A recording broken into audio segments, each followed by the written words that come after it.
রাঁচি থেকে ডিরেক্ট চলে আসলাম রাবাংলাতে। প্রচণ্ড ঠান্ডা ছিল। আর তারপর দেখো আমি নেক্সট দিন দেখাচ্ছি। আমি আর দেখাতে পারিনি যেহেতু প্রচণ্ড বৃষ্টি হচ্ছিল, সেই কারণে কিছু দেখা যাচ্ছিল না। আর আমরা ছিলাম হোটেল কঙ্কনাতে, যেটা একদম বেঙ্গলি হোটেল ছিল। আর আমরা এখন চলে এসেছি রাবাংলাতে। রাবাংলা যে বুদ্ধিস্ট টেম্পল বা বুদ্ধা টেম্পলটা আছে, সেখানেই আমি তোমাদেরকে এবার শেয়ার করে দেখাবো কী কী আছে। সো চলো এন্টার করা যাক। এটা হচ্ছে এন্ট্রান্স। এখানে দেখো বিভিন্ন সব শোপিস রাখা আছে ফর সেল। আমার একটা খুব নেওয়ার ইচ্ছা ছিল ওই গোল্ডেন কালারের বুদ্ধাটা, বাট এতটাই হাই মানে রেট ছিল, মানে প্রাইসটা তো হাই ছিল, আমি নেওয়ার মতো সাহস করে উঠতে পারিনি। কারণ নিয়ে যেতে গেলে লাগেজে যদি ভেঙে যায় তাহলে খুব খারাপ হয়ে যাবে, সেই জন্য। আর দেখো এই যে এত গ্রিন হয়ে আছে, এটা কিন্তু শুধুমাত্র বর্ষাকালের জন্য, কারণ এতটা এরকম গ্রিন হয়ে থাকে না। আমি এর আগেও যখন এসেছিলাম তখন এরকম ছিল না, আর এখন একটু মানে ঝোপঝাড়গুলো বেড়ে গেছে, বুশেসগুলো আর কি। তো দেখো তারপর আমরা রাবাংলাটা কভার করে বেরিয়ে পড়লাম পেলিংয়ের উদ্দেশ্যে। আর ওয়েদারটা দেখো জাস্ট মারাত্মক, মানে যে হিলস আমি দেখাচ্ছি, নো এডিট, নো এক্সট্রা কিছু। আমি সাধারণত সচরাচর যেটা নর্মাল সেটা দেখাতেই পছন্দ করি। এটা দেখো এগুলো ল্যান্ডস্লাইডে হয়েছিল, সেই কারণে এগুলো সাইড করা আছে। এটা কিন্তু আমরা রাবাংলা থেকে এখন সবাই বেরোচ্ছি, পেলিং যেতে আমাদের অনেক টাইম লাগবে। আমি তার মাঝখানে অতটা দেখাবো। তারপর দেখো আমরা একটা টার্ন নিয়ে নিলাম, কিন্তু এখানে প্রচুর গতকাল রাতে বৃষ্টির জন্য ল্যান্ডস্লাইড হয়েছে। তো আমরা জানতে পারলাম যে প্রচুর এখন রাস্তা বন্ধ পাওয়া যেতে পারে, তাই আমরা বেশি না দেরি করে বুদ্ধা টেম্পলে আমরা বেরিয়ে পড়লাম। কারণ যত বেশি গাড়ি যাবে তত বেশি সমস্যা, মানে যত গাড়ি আগে বেরিয়ে যাবে, যদি জ্যাম হয়ে যায় রাস্তায় বা যদি কোনো ব্রিজ ভেঙে যায় তাহলে তো মারাত্মক রকম অবস্থা, মানে খারাপ হয়ে যাবে আর কি। তারপর দেখো এই যে পজিশানটা, এই যে পাহাড়ি ব্যাপারটা কত সুন্দর লাগছে। কোনো শহরের যানজট নেই, কোনো রকম ঝঞ্ঝাট নেই, কোনো কিছু শব্দ নেই, মানে একদম শান্তি দিয়ে দেয় মনে। সত্যি কথা বলতে আমরা একটা কি বলতে গেলে নেচারের থেরাপি নিতে গিয়েছিলাম, মানে মাইন্ড রিল্যাক্সিং থেরাপি বলতে পারো। তারপর দেখো রাস্তা বন্ধ হওয়ার জন্য আমরা একটা পিছনের রাস্তা দিয়ে যাচ্ছিলাম, মানে এটা কি বলবো, যেটা দিয়ে রেগুলার রোড নয়, তোমরা দেখে বুঝতে পারছো ট্রেকিং টাইপের একটা ব্যাপার। তোমরা দেখলে হয়তো বুঝতে পারবে। আর বৃষ্টির জন্য রাস্তাটা আরোই খারাপ হয়ে গেছে। ডান দিকে ভিউটা দেখতে পাচ্ছ, দেখে উপভোগ করে নাও তোমরাও। মানে আমি তো জাস্ট মানে কি বলবো, অবাক হয়ে যাচ্ছিলাম এত সুন্দর দৃশ্য দেখে, যে মানুষ শীতকালে আসে, গরমে আসে প্রপার, বাট আমরা যে মনসুনে এসেছি, যে আমাদের একটাও টাকা কিন্তু ফিজুল গেল না, আমাদের পয়সা ওসুল হয়ে গিয়েছিলো, আমি এটুকুনি বলতে পারবো। কারণ এত সুন্দর ভিউ আমার মনে হয় যারা শীতে আসে বা গরমে আসে তারা দেখতে পায় বলে আমার মনে হয় না। কারণ প্রকৃতির প্রত্যেকটা ভাগে বা প্রত্যেকটা অংশেই আলাদা আলাদা রকম সৌন্দর্য থাকে। যেমন বর্ষায় একরকম, শীতে একরকম, আর গ্রীষ্মে আরেক রকম। আমরাই সেরকম এখন যেহেতু শীতে সবাই পাহাড়ে এসেছি, তাই মনসুনটাকেই একটু এনজয় করছিলাম আর কি। তারপর দেখো যেহেতু রাস্তা বন্ধ ছিল, এই ট্রেকিংয়ের রোডটা ধরেই আমরা মোটামুটি এগোতে শুরু করলাম, খুব সাবধানতা অবলম্বন করে। কারণ একটু এদিক ওদিক হলেই বুঝতে পারছো গাড়িটা উল্টে যেতে পারে। আর যেহেতু অনেক আমরা লোক ছিলাম, আমার সাথে বাচ্চা কাচ্চা ছিল, তাই কোনো রিস্ক তো নেওয়াই যাবে না। আর বুঝতে পারছো তোমরা দেখে নিশ্চয়ই যে এটা একটা ছোট্ট ভিলেজ, ঠিক আছে, কত প্রত্যন্ত গ্রাম। তোমরা জাস্ট ইম্যাজিন করো তো, এখানে একটা কোনো মার্কেট নেই, কোনো মানে কি বলবো শপিং স্পট নেই, শুধু পাহাড়ি রাস্তা, উপর খাবর আর জঙ্গল, যা বৃষ্টির ফলে প্রায়শ দিনই বন্ধ থাকে। ওদের জাস্ট মানে পাহাড়ি মানুষদের জাস্ট তোমরা লাইফের কথা একবার চিন্তা করে দেখো যে ওরা কতটা স্ট্রাগল করে। মানে আমরা হয়তো তাদের এক ভাগও করি না, আমরা হয়তো অনেকটা লাকি ওদের থেকে, বাট ওদের যে এত সুন্দর জীবনযাপন, যেটা হচ্ছে কোলাহল শূন্য, তারপর পলিউশন থেকে মুক্তি পায় ওরা, ঠিক আছে, যেগুলো আমরা কনজিউম করি পলিউশনগুলো, ওদেরকে সেগুলো ফেস করতে হয় না। এটাই হচ্ছে ওদের আর আমাদের মধ্যে ডিফারেন্ট। তারপর দেখো আমরা একটা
তোমরাই বুঝতে পারলে দেখে ভিডিওটা যে এতক্ষণ মানে কন্টিনিউ হওয়ার পর আমরা একটা নর্মাল রাস্তায় পৌঁছালাম এসে, বাট এখনও নর্মাল রাস্তাতে পৌঁছাতে অনেকটাই টাইম লাগবে।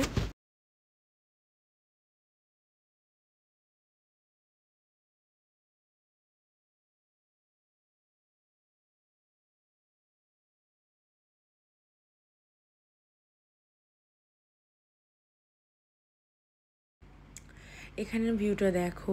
এই ফ্ল্যাগগুলো কেন লাগানো হয় আমি জানি না, বাট আমি আলোচনা করছিলাম গ্রুপ মেম্বারদের সাথে আমাদের, তো ওরা বলল ওদের মানে গ্রুপের বা ভিলেজের কেউ মারা গেলে তখন তার স্মৃতির উদ্দেশ্যে এই ফ্ল্যাগগুলোতে মানে কি বলবো লাগানো হয় আর কি। তো নতুন একটা কনসেপ্ট জানা হয়ে গেল। তো তারপর দেখো যত এগোচ্ছি আরও সুন্দর দৃশ্য মনোরম হচ্ছে। তারপর আমরা এগুলো সব দেখতে দেখতে পৌঁছে গেলাম হচ্ছে এখানে একটা মন্দিরে। বাট এখানে এসে আমি একটা বলি গল্প। আমার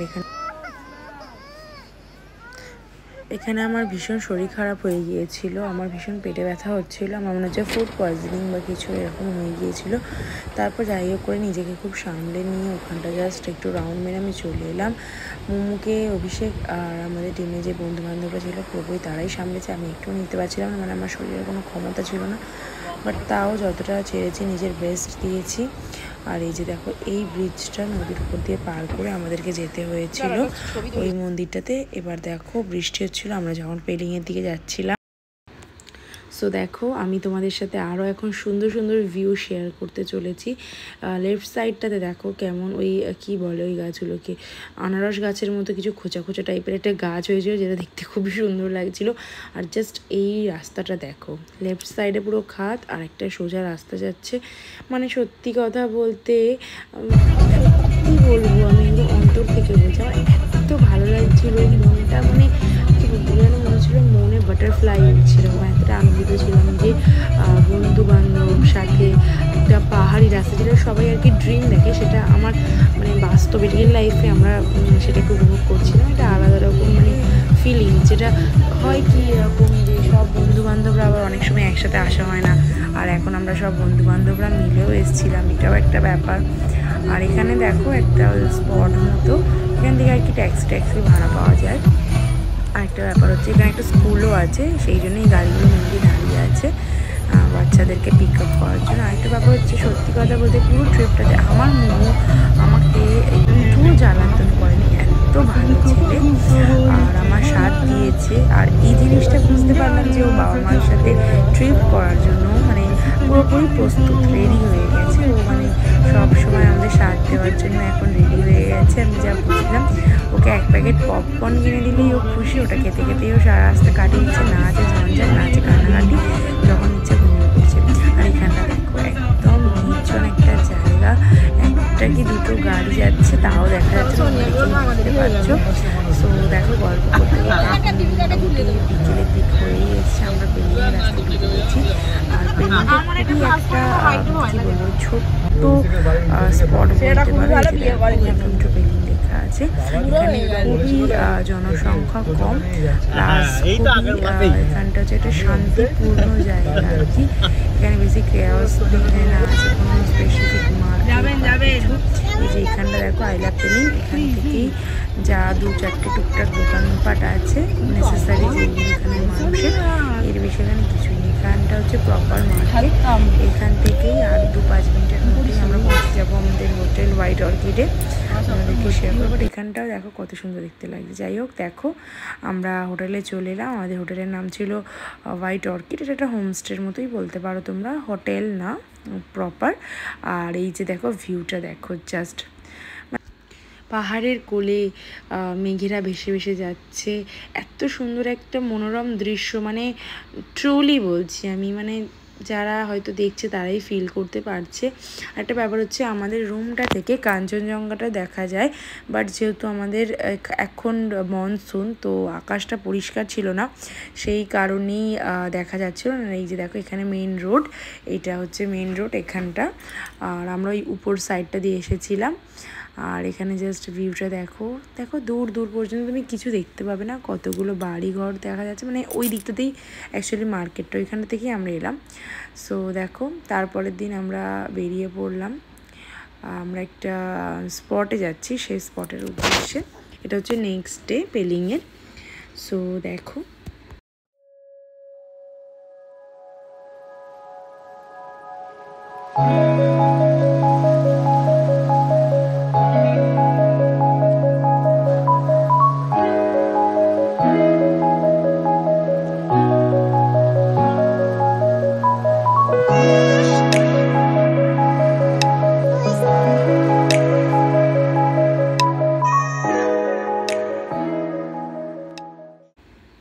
সো দেখো মোটামুটি আমরা স্পটের কাছে পৌঁছে গেছি।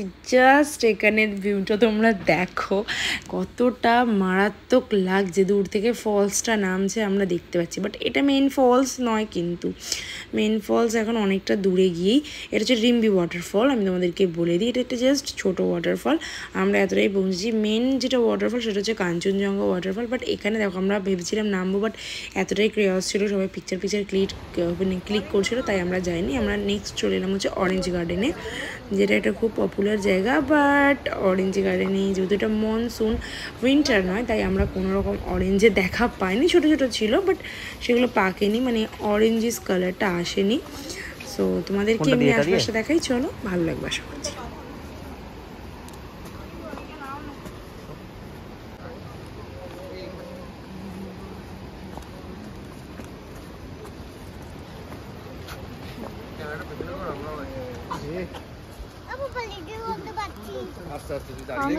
পড়ে গেছি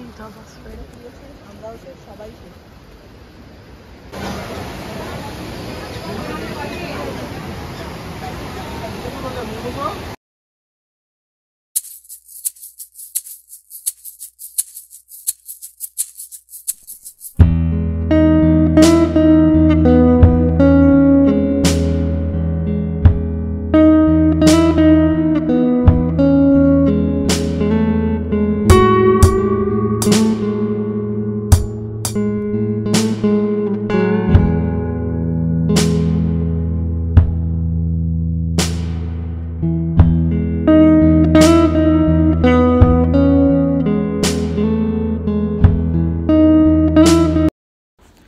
সো নদীটা এনজয় করার পর, অরেঞ্জ গার্ডেনটা ভিউ দেখার পর আমরা বেরিয়ে পড়লাম এবার মেন লোকেশনের জন্য, পেলিংয়ের মানে একটা এটাও মেন লোকেশনই বলতে পারো। এটা হচ্ছে যেটা বললাম কাঞ্চনজঙ্ঘা ওয়াটারফল। তারপর আমরা পেলিংয়ে যেটা একদম মেন অফ দ্য মেন, যেটা হচ্ছে স্কাইওয়াল যেটা হচ্ছে গ্লাস ব্রিজ আর কি, সেখানে আমরা যাব। তো সেটাও শেয়ার করবো, তাই আমার সাথে থাকো, ব্লগটা পুরোটা দেখতে থাকো। আর ভালো লাগলে অবশ্যই লাইক, কমেন্ট, শেয়ার, সাবস্ক্রাইব করতে ভুলবে না। আর আমার যদি ভিডিওগুলো ভালো লাগে অবশ্যই সাথে থাকতে হবে, আর পুরোপুরি ভিডিওগুলোকে দেখতে হবে। সো চলো, এর মধ্যে দেখো গল্প করতে করতে আমরা পৌঁছেই গেলাম সেই মেন ওয়াটারফলটাতে। দেখো উপর থেকে হচ্ছে ওয়াটারফলের জল, মানে ওয়াটারফলটা এতটাই বিস্তৃত হয়ে আছে, মানে একটা এরিয়াতে বিস্তৃত হয়ে আছে, তো তার জল মাথায় পড়ছে, মানে মাথায় মানে কি গাড়ির মাথায় পড়ছে। আমাদের গাড়ির দেখো কাঁচটা হেজি হয়ে আছে বৃষ্টির মতো, বাট বৃষ্টি হয়নি, ওয়েদার ভালো ছিল, পরিষ্কার ছিল। আর দেখো এই যে পুরো পাহাড় উপরে, এখানটাতে পুরোটাতেই মানে ওয়াটারফলের জলটা আসছিল। আর এখানে এতটাই জাম লেগে গিয়েছিলো গাড়ির, যে গাড়ি কত দূর কি যাবে আমরা বুঝতে পারছিলাম না, বাট তাও ড্রাইভাররা অনেকটা হেল্পফুল ছিল, আর বাচ্চা ছিল যেহেতু সাথে, তাই ওরা চাইছিল যে ওয়াটারফলের কাছাকাছি নিয়ে গিয়ে দাঁড় করাতে মোটামুটি। বাট কী পরিমাণে ভিড় ছিল তোমরা বুঝতেই পারছো। এই যে লেফট সাইডে হচ্ছে ওই যে ওয়াটারফলটা দেখো নামছে। এবার আমাদেরকে সিঁড়ি ধরে উপরে যেতে হবে, আমাদেরকে সামনেই ড্রপ করে দেবে, তারপর এখান থেকেই সামনে থেকে পিক আপ করবে আমাদেরকে, যেহেতু ড্রাইভাররা গাড়ি পার্ক করবে অন্য সাইডে, তাই আমাদেরকে একটু হেঁটেই যেতে হবে আর কি।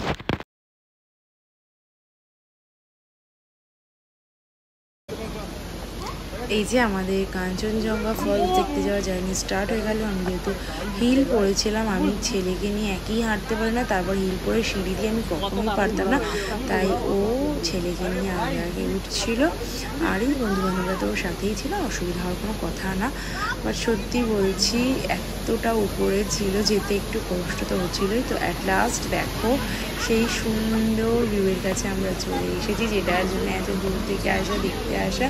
সেটাই হচ্ছে এই যে সামনে দেখো কাঞ্চনজঙ্ঘা ওয়াটারফল, জাস্ট ওয়াও, অসাধারণ একটা মানে ভিউ। প্লাস ওখানে গিয়ে যে একটা ক্লান্তি ছিল, একটা যে গরম লাগছিলো, যেহেতু আমরা জ্যাকেট ট্যাকেট পরেছিলাম, শরীরটা ঠান্ডা হয়ে যাচ্ছিলো ভিতর থেকে। আর একটা সত্যি কথা বলতে মাইন্ড রিল্যাক্স হয়ে যাচ্ছিলো ওই ফলসটার আর শব্দে।